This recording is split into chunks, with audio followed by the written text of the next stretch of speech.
মই পঢ়া-পাতি কৰিছো নে নাই না তাতৰ কামতে সৰুৰ পৰা ব্যস্ত হৈ থাকিলো সকলোবোৰ ভিডিঅ'টোৰ জৰিয়তে কম আৰু বলক ভিডিঅ'টো আৰম্ভ কৰো কাম কৰাৰ আগত পানীকে খাই লৈছো বাপৰে এইকেইটা দিনৰ পানী খাইছো দিয়ক মই এনেও পানী খাই থাকো বাৰু আৰু এই দুদিন আৰু বেছি হৈছে আৰু এফালে যোৱাকালি যে তিনিখন কাপোৰ চলাবলকে আছিল তাকে এতিয়া চলাব ধৰিছো বাপ্পা ঐ যিহে গৰমৰ কথা নকৈ কিনে কি লাভ হ'ব গৰমৰ দিনত যদি গৰমে নহয় তেতিয়ালৈকে এতিয়া হ'ব ৰাইজ গৰমো হ'ব লাগিব আৰু আমি হেংকে এডজাষ্ট হ'ব লাগিব আৰু এফালে ঘাম মুছি মোৰ এই অৱস্থা পিছে গৰমৰ কাৰণে আমাৰ ফুচুকলি জাহতৰ পুৱাৰ স্কুল কৰিছে 12টাতে তাই আহিছে যিখিনি ঠাইত প্ৰথমে তাত চলাই আছিল সেইখিনি ঠাইত একদম সাংঘাতিক ৰ'দ পৰি গ'ল আৰু তেনেকৈ এখন কাপোৰ চলোৱা হৈ গ'ল আৰু বাকি আছে চলাবৰ কাৰণে দুখন মানে ৰ'দতটো আৰু ইমান কষ্ট কৰিব নোৱাৰি ন সেইকাৰণে গছৰ ছাৰলৈকে টানি আনিছো আৰু ইয়াতে চলাম ভাত পানীটো এৰিয়ে দিছো ৰাইজ কেৱল ফ্ৰিজৰ পানী খায়ে পেট ভৰাই ধৰিছো আৰু এয়া চাওক না ফাইনেলি এতিয়া আছে এখন কাপোৰ চাই গৰম হলেওতো চাহ খামে আৰু এয়া খুৰীমাও আছে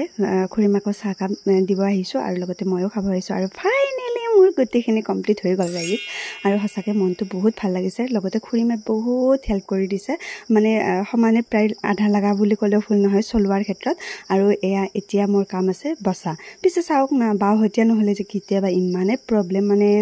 মই বিশেষকৈ আঘাতেৰে কাম কৰোঁ বাহঁতেৰে ইমান জোৰ নাপাওঁ আৰু এইফালে চাওকচোন আঘাতেৰে মানে কৰিব নোৱাৰো এইফালে আছে ৱাল মানে এতিয়া বাচিব লাগিব মই একেলগে চবখিনি বাছা মিলা ঠিক কৰি পিনে কাপোৰখিনি ভৰাই ল'ম ফাইনেলি পাৰিছোঁ দিয়ক বাহঁতেৰে কৰিছোঁ তাৰপিছতে আহিলোঁ আকৌ ভাত খাব এইফালে কাৰেণ্ট নাই ৰাইজ কি জ্বালা এই গৰমত যেতিয়া নাথাকিব কেনেকৈ কি কৰিম মানে ভাত খাওঁৱেই নে নাখাওঁৱেই মই মানে সেইটোৱে ভাবি পাৰ নাই তাৰপিছতে মনত পৰি গ'ল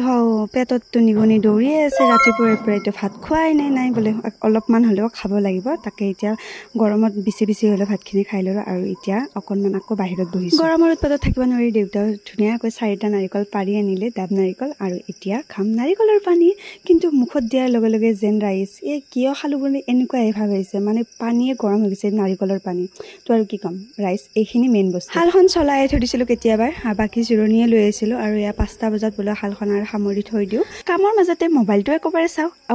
আপোনালোকৰ যে কি চিন্তা কলা পৰি গ'লোঁ বোলে কলা পৰিম বাপৰে মোৰে ইমান চিন্তা লগা নাই হয় বাৰু কলা অকণমান নহয় বহুতে হৈ গ'লো মৰম চাগে নেকুৱাই মনটো ভাল লাগিছে মোলৈ যে চিন্তা কৰা মানুহ ওলাইছে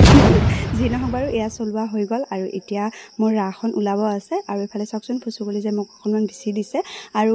এয়া আকৌ খুৰীমাও বিচিব ধৰিছে এতিয়া আপোনালোকৰ প্ৰশ্নৰ উত্তৰ দিব আহিছোঁ মই পঢ়া-পাতি কৰিছোঁ নে নাই হয় মই BA কমপ্লিট কৰিছোঁ আৰু আপোনালোকে বহুতে সুধি আহিছিলে সেইকাৰণে কৈ দিলোঁ আজি